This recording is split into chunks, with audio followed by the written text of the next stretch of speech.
Hello, I am Furion and I am your host, and this is the first battle report from the European Team Championships tournament in Novi Sad, Serbia in 2014. Now let's jump to the battle report. At ETC 2014 I was playing Kyles, and in the first game we played versus Team Serbia, and I had the pleasure to play versus Mr. Dragomir Dopuda, who was playing Bretonians. So now you can see the rosters on the screen. So in Bretonnia we have a Lord with Killing Blow, a level 4 with Lord of Beasts, some Paladin, some more Paladin, some Knights, 1 unit of 5 Pegasus Knights and 2 times Field Trebuchet. I didn't bother to memorize detailed descriptions of Paladin's equipment, since all the information that I was interested in was that those are fighty Paladins and they can put some damage in close combat. As to my list, it was quite an unusual one. In this episode I'll talk in a little bit more detail about my list, since this is the first battle report, and for the further battle reports I'll just do an extra short version of what my list is about. So the non-controversial part is the 4 times Eagle Claw Bolt Thrower, 1 Great Eagle, 1 Frost Phoenix, 16 Silver Helms, double 6 Silver Helms with Champions, 2 Mages with High Magic, Noble on Elven Steed, one is a Battle Standard Bearer and has the banner of the World Dragon, and a centerpiece of this roster, Anointed of Esurian on Flamespire Phoenix. The rules for the Flamespire Phoenix is that if you kill the Flamespire Phoenix, the rider dies as well, but at the end of each turn you roll a dice and you have a decent chance to come back to life with the rider on top. Also, he is very resilient to magic, but his damage output is weak, so he's more like a support piece, I would say. He's definitely not as strong as Star Dragon in a straight combat. The Flamespire Phoenix also has a special kind of slash attack.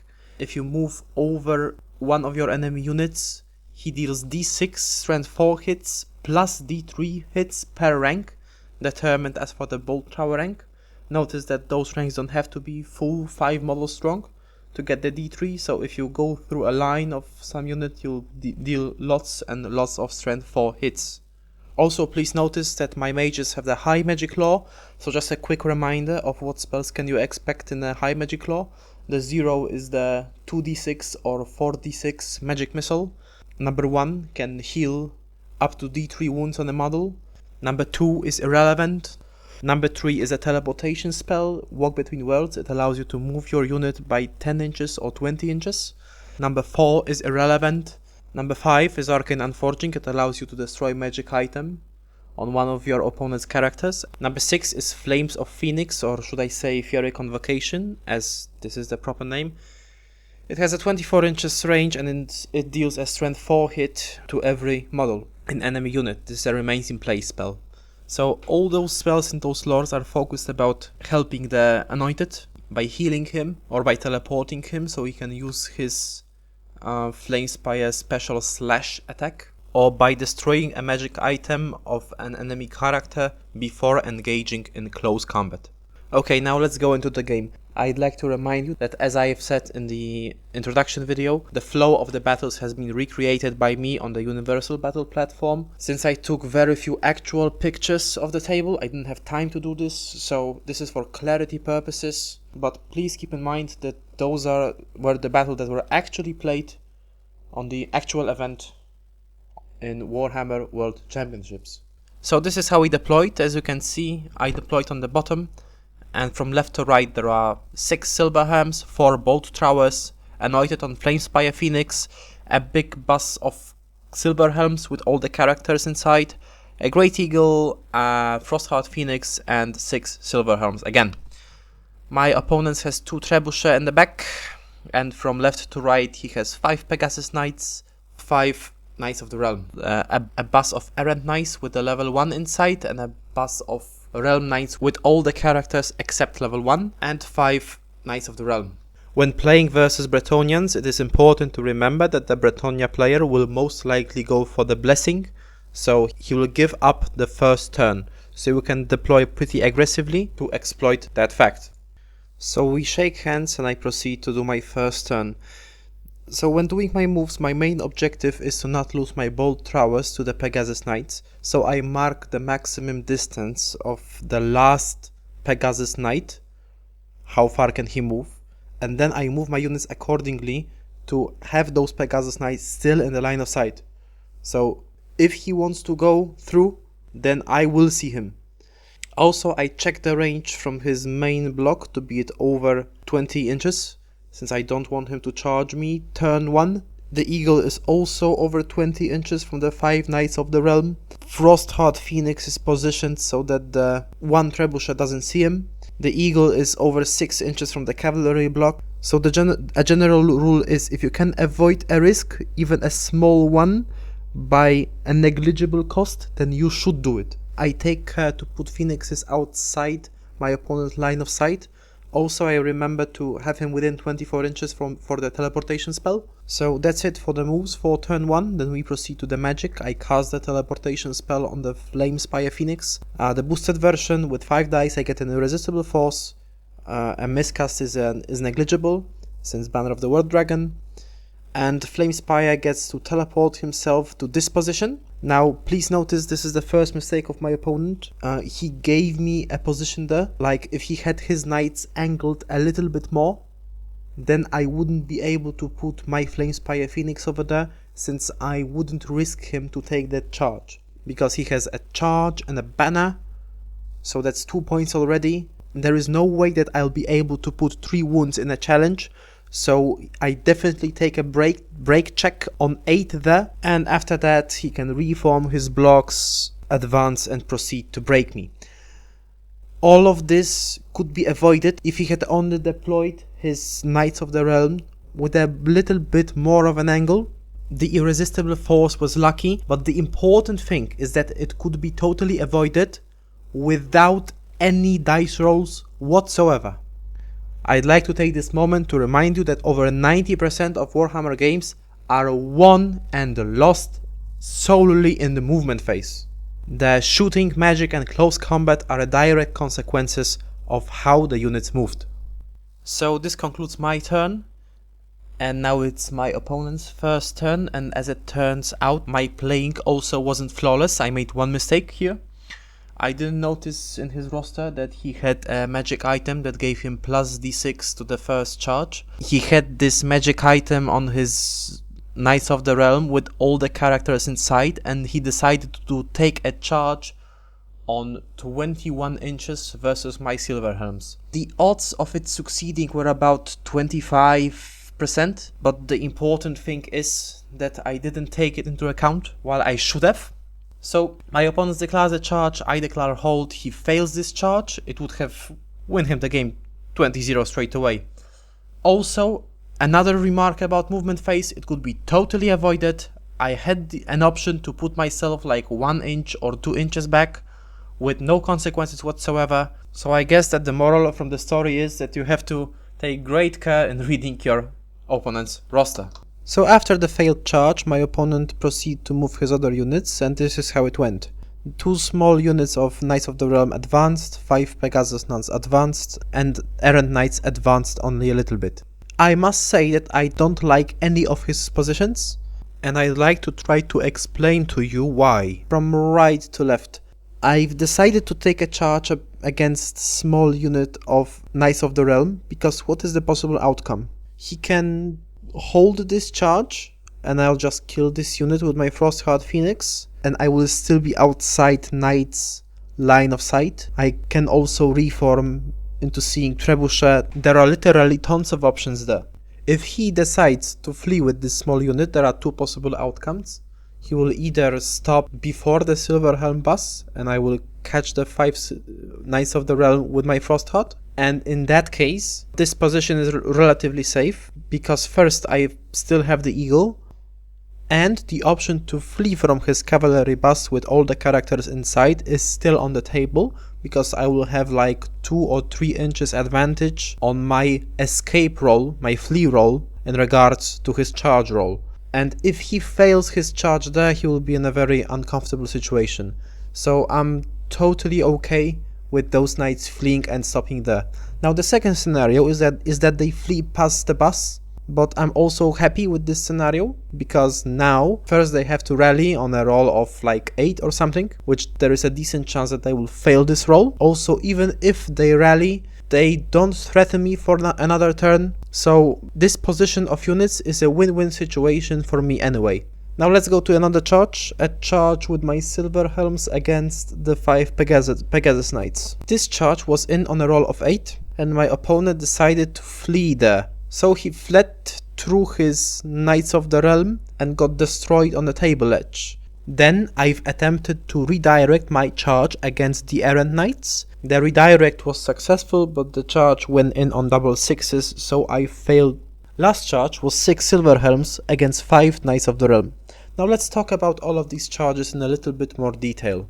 When declaring a charge, you must keep in mind all the possible outcomes. What will happen if you fail the charge, what will happen if you go in, what will happen if an enemy declares flee, and what will happen if you go in there and fail to break your enemy.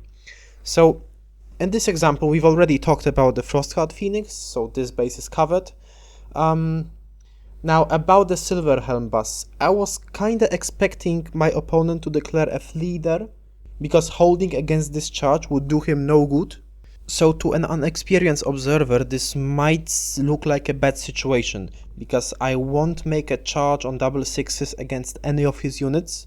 I don't expect to make this kind of charge. So I may be in a situation in the middle of a field, positioned against his 2 hard-hitting units.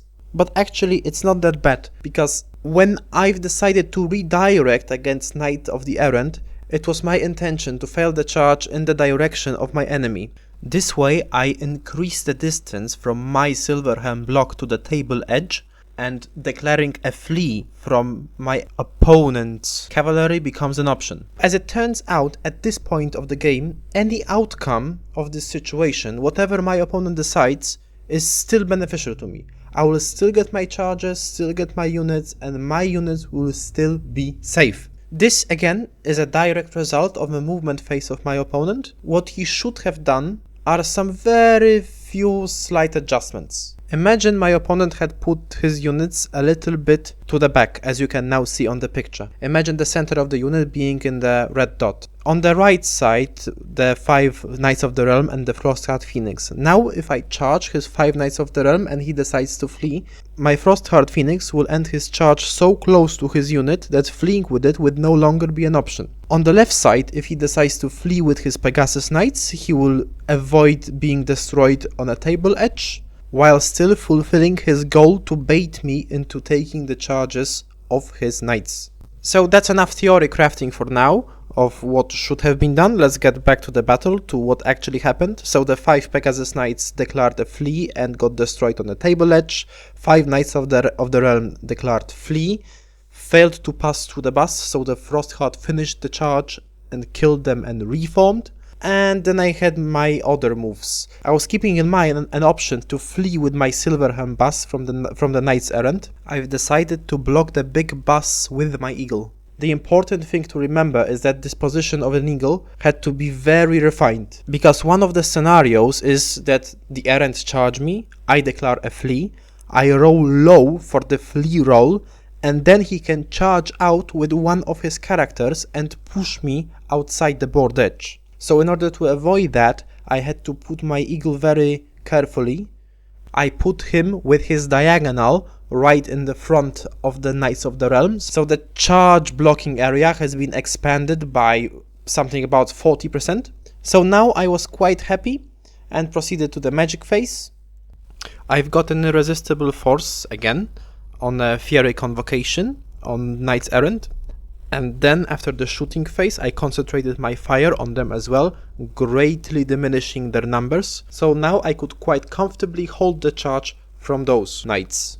In my opponent's turn, the Knights Errant declared the charge and make it through. He also charges the eagle, he kills the eagle and does a slight reform. In this magic phase, I use my scroll to dispel his buff on knights, and the fight with Knight Errants draws. So then there is my turn, and my anointed charges the another trebuchet and proceeds to killing it, and the other 6 Silver Helms proceed to block his unit full of characters. Note the position they are in. They are positioned in a way that this is a front charge, since only the models in the front rank are counted for the purpose of deciding in which arc you are in. Frostguard positions itself in order to provide support when I finally do engage those knights, possibly in a turn or two. So in my turn I kill knights errant, in my opponent's turn I lose my 6 silver helms, so in another turn of mine I have an option to declare a combo charge against his unit. But an important rule of Warhammer: when you are ahead and you have time, stay ahead. There is no need to take any risk here, so I've decided to not take this charge, but simply to block him for one more turn, and I've done so by blocking him with Frostheart Phoenix and one of my mages. So my plan was to declare a double flee. By doing this, I achieved an extra round of shooting and an extra round of magic. In shooting phase, I've managed to snipe his level 4 with my single shot bolt throwers. So in his turn, he declares the charge, declares the redirect, I flee with Frostheart, I flee with the mage, and then I charge with my silver helm bus and with my anointed. I break those knights in combat and I win the game 20-0. So that was it from my first game. Okay, so now that the battle is over, I will just present you with a quick slideshow so you can get the idea of what happened during the battle, and after that I do a quick sum up of what happened.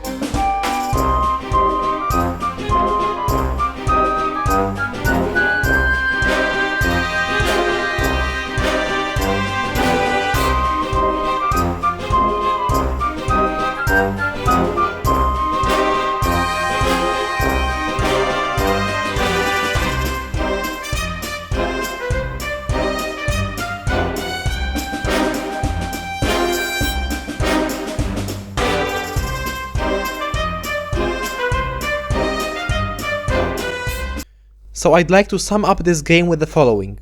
Remember, the most important phase in Warhammer is the movement phase. You have almost 100% control over it, and this is the phase which is most impactful on the game. Use your units in the way they are required, not in the way they are destined to be played. Like, for example, it is usually not a good idea to do a double flee tactic including one of the mages and a Frostheart, but in certain situations such as this can be beneficial and is the right way to play Warhammer. Thank you very much for watching, cheers, and feel free to proceed to the next video.